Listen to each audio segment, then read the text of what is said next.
Hi, this is Bobby Hester. In this next clip, we're going to talk about cleaning and maintaining your miter saw. It's important that every time that you use your miter saw, when you start to put it up for the day, that you clean off all the dust off the saw.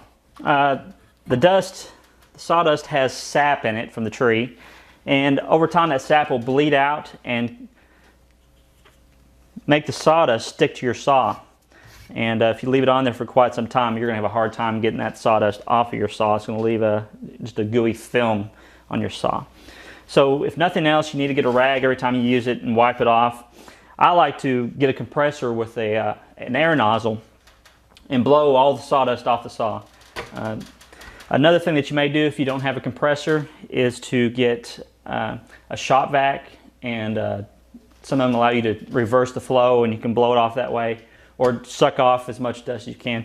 However you do it, you just want to try to get as much dust off of the saw as possible. As far as caring for your blade, the same principle. You know, you're cutting material all the time, and you've got the sawdust and all that sap coming out of the wood, and it will stick to your blade, especially on the back side of the teeth. And over time, that's going to cause your blade not to cut very clean.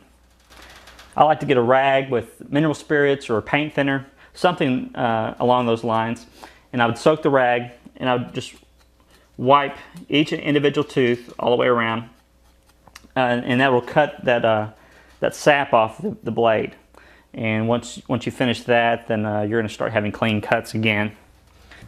As far as lubricants for your saw, I don't like to use spray lubricants on my saw.